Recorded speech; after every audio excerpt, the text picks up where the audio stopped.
ओम नमो भगवते वासुदेवाय। स्वागत है आपका हमारे चैनल पर। आज के इस वीडियो में हम आपको सुनाएंगे श्रीमद् भगवत गीता सार का 12वां अध्याय।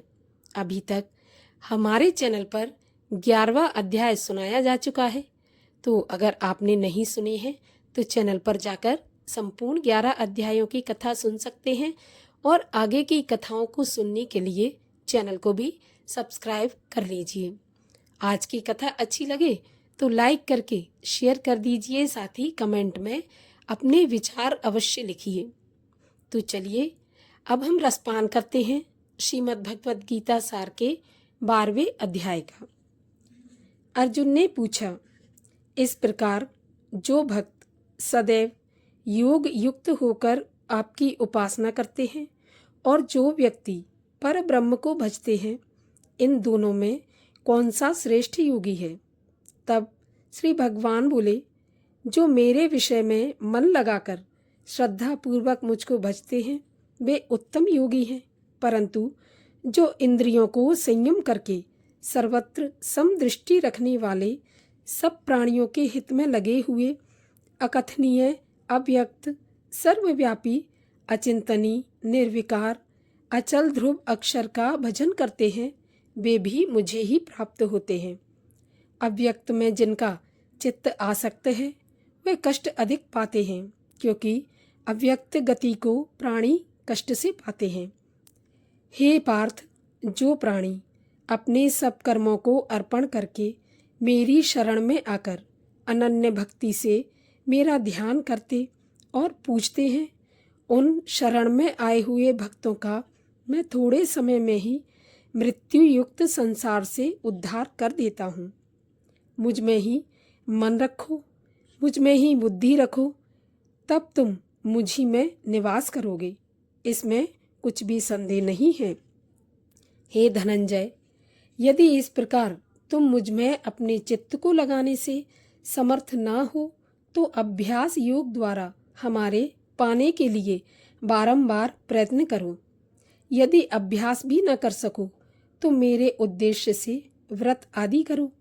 यदि मेरे लिए तुम कर्म करोगे तो तुम्हें मुक्ति प्राप्त होगी, और यदि ऐसा भी न कर सको तो मन को रोककर अनन्य भाव से मेरी शरण में आ जाओ और फल की आशा छोड़कर कर्म करो, क्योंकि अभ्यास से ज्ञान उत्तम है, ज्ञान से ध्यान श्रेष्ठ है और ध्यान से कर्मों के फल को त्यागना श्रेष्ठ है। त्याग से शांति प्राप्त होती है।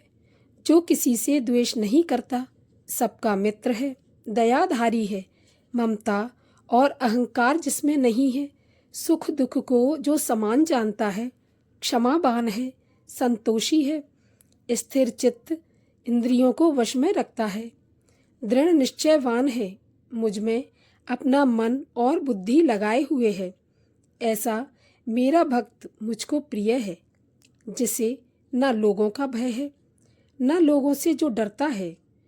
ऐसा जो हर्ष, ईर्ष्या, दुष्टों से भय और विषाद से रहित है, वह मेरा प्रिय है।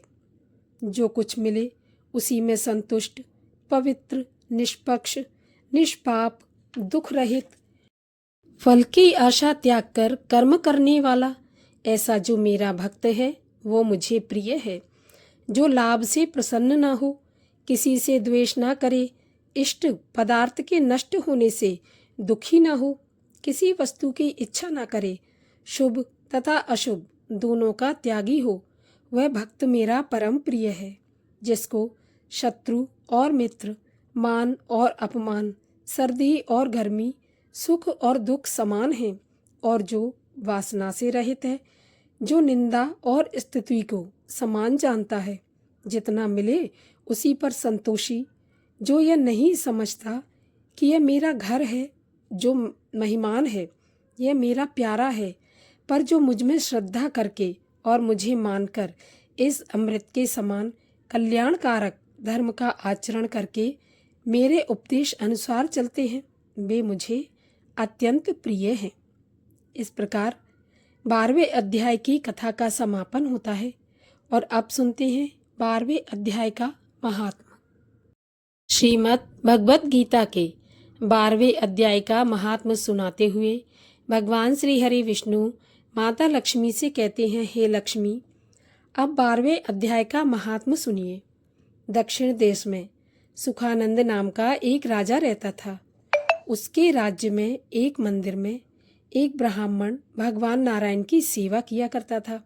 एक दिन भगवान जी उस ब्राह्मण पर प्रसन्न हुए और दर्शन देने के लिए गरुड़ पर सवार होकर ब्राह्मण के पास आए और बोले, ब्राह्मण, तेरी क्या कामना है? ब्राह्मण से बोले, ब्राह्मण, तेरी जो भी कामना है उसको पूरा करने के लिए तू गीता जी के 12वें अध्याय का पाठ किया कर, तभी तेरा उद्धार होगा। तब उस ब्राह्मण ने भगवान की स्तुति की।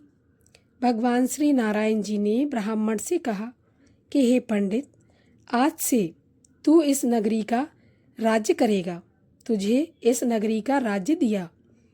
इतना कहकर भगवान श्री नारायण अंतर्ध्यान हो गए और ब्राह्मण भी सोच विचार करता हुआ अपने घर को चला गया। ब्राह्मण सोचने लगा कि भला मुझे ऐसे कैसे राज्य मिल सकता है। तभी उस देश के राजा ने उस ब्राह्मण को बुलवाया, क्योंकि उस देश के राजा के कोई भी संतान नहीं थी।